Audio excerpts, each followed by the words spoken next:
Bonjour les CP, nous nous retrouvons aujourd'hui pour la suite des aventures de nos trois princes. Nous nous étions quittés dans le dernier épisode, qui était l'épisode numéro 6, avec le roi qui avait ouvert aux trois princes en silence, qui les avait invités dans la cuisine, qui leur avait donné de quoi se restaurer, et une fois qu'ils avaient bien pu manger, il leur avait indiqué la direction des chambres pour qu'ils puissent aussi se reposer.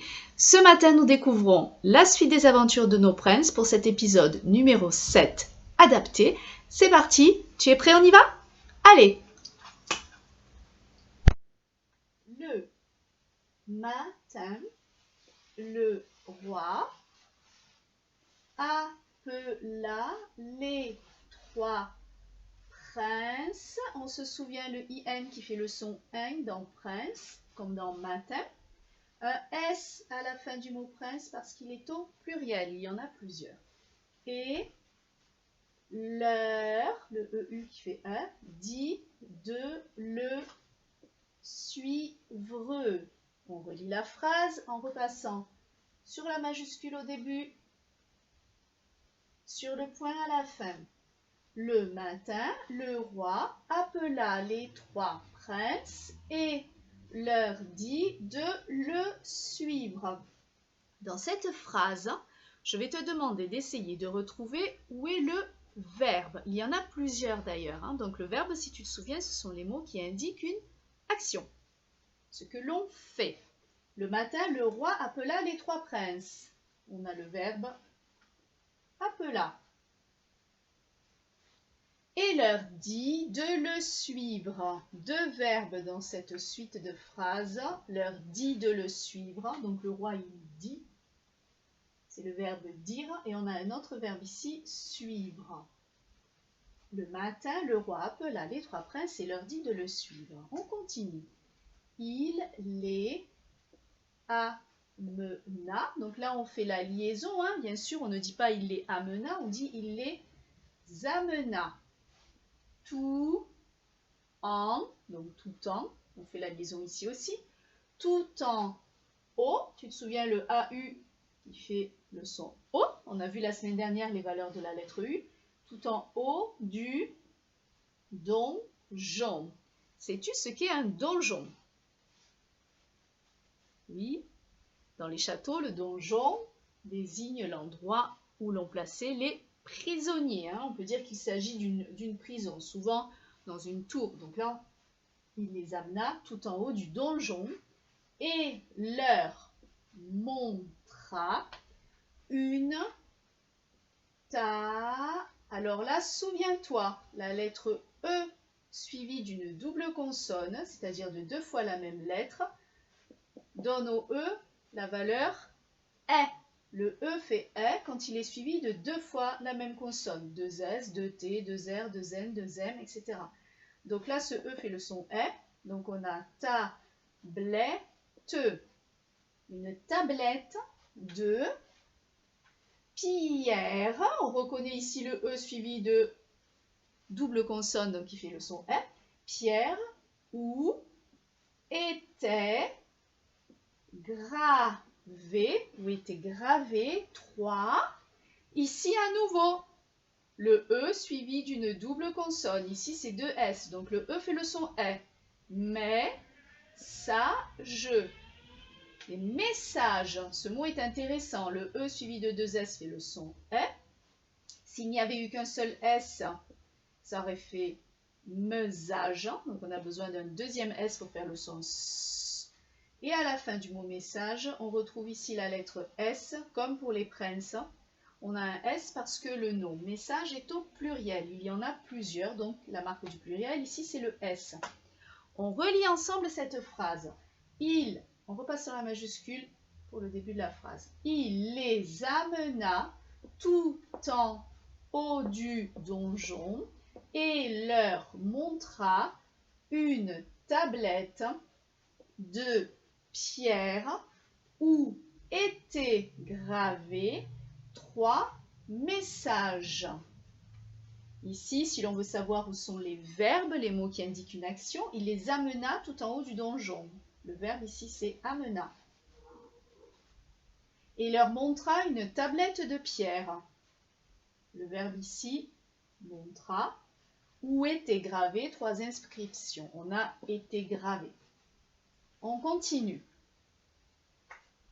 Chaque message, on retrouve le mot message, chaque message le C à côté du R fait le son K, décrivait une et tu te souviens le EU qui fait E, comme dans, on l'a vu tout à l'heure, on le reverra plus tard alors, le E, une épreuve pour délivrer, le ER à la fin du mot qui fait le son E, pour délivrer le château du mauvais sort. On relit du début. Je repasse sur la majuscule qui débute la phrase. Chaque message décrivait une épreuve pour délivrer le château du mauvais sort. On va s'attarder un tout petit peu sur cette phrase par rapport à la leçon de la semaine dernière sur les valeurs de la lettre U. Parce qu'on a beaucoup de U dans cette phrase. Regarde bien. Ici, on a le U dans le mot chaque. On se souvient que quand le U suit la lettre Q, c'est pour faire le son Q. On a le U de une, qui fait bien évidemment le son U quand il est tout seul. On a le U de épreuve à côté du E, le EU qui fait le son E. On a le U ici qui suit le O pour faire le son OU. On a le U du château dans EAU qui fait le son O. On a le U du mot du qui fait le son U.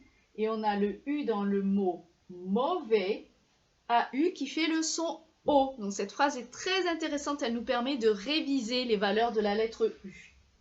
Mais si on s'intéresse un petit peu au sens de l'histoire, revenons avec nos 3 princes. Chaque message, donc qui était gravé sur les tablettes de pierre, chaque message décrivait une épreuve pour délivrer le château du mauvais sort. Tu te souviens que dans le château, tout le monde a été transformé en pierre, sauf le roi. On marque le point ici à la fin de la phrase et on continue. L'aîné des princes lut le premier message. Donc dans le mot premier, on a le ER à la fin du mot qui fait le son E. Je repasse sur le L qui débute la phrase. L'aîné des princes lut le premier message. Je repasse sur le point. Où est le verbe dans cette phrase? L'aîné des princes lut le premier message. Le mot qui indique une action, c'est bien lu. On continue. Donc là, l'aîné des princes va nous lire ce qui est gravé sur la tablette.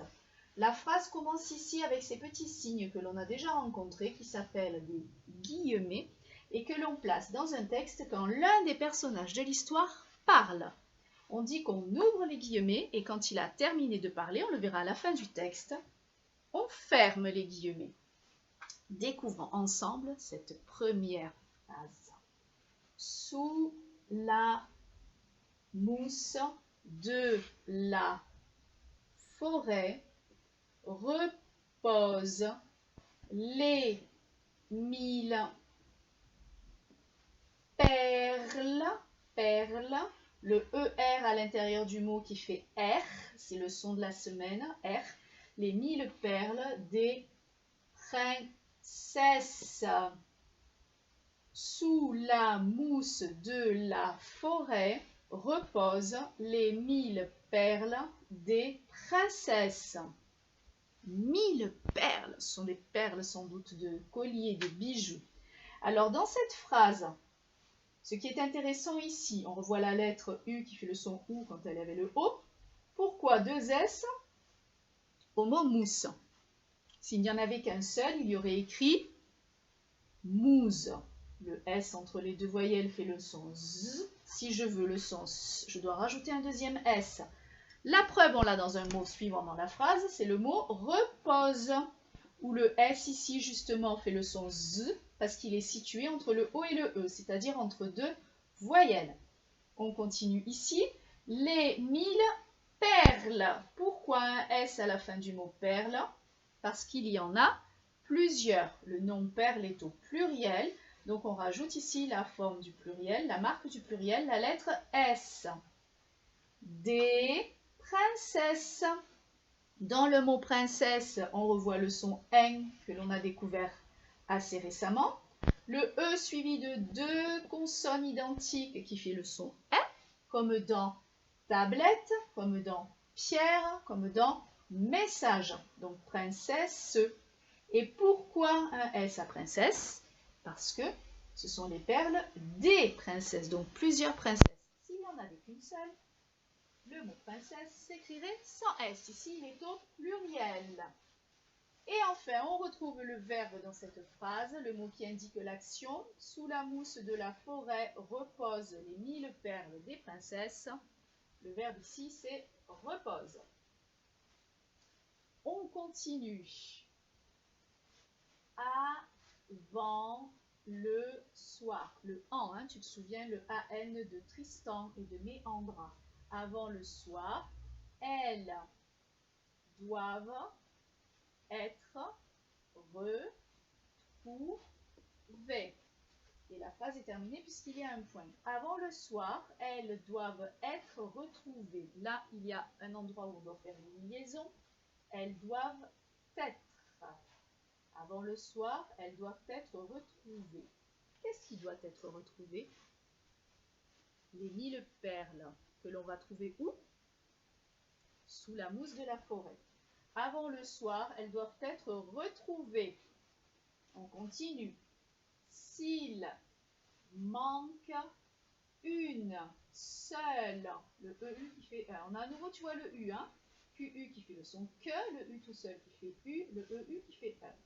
S'il manque une seule perle, celui qui les aura, donc on fait la liaison, celui qui les aura cherché, le ER à l'intérieur du mot qui fait le R, comme dans perle, celui qui les aura cherchés sera, CH qui fait le son ch, AN qui fait en, sera changé, G-E-E, en pierre.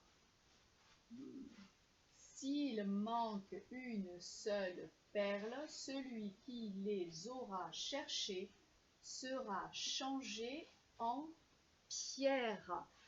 Voilà donc le message, l'inscription qui est gravée sur la tablette de pierre que le roi vient de montrer à nos 3 princes. C'est donc l'aîné des princes qui a lu le message. On le relit ensemble. Sous la mousse de la forêt reposent les 1000 perles des princesses. Avant le soir, elles doivent être retrouvées. S'il manque une seule perle, celui qui les aura cherchées sera changé en pierre. Voilà donc le premier message, la première mission que vont devoir accomplir nos princes pour libérer le château du mauvais sort. Alors, plusieurs questions. Penses-tu que les princes vont essayer de retrouver les 1000 perles cachées sous la mousse de la forêt?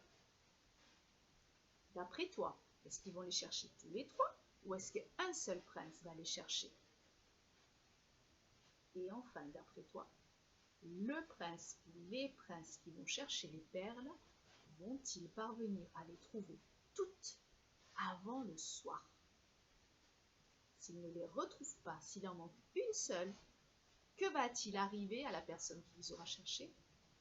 Elle va être transformée en pierre.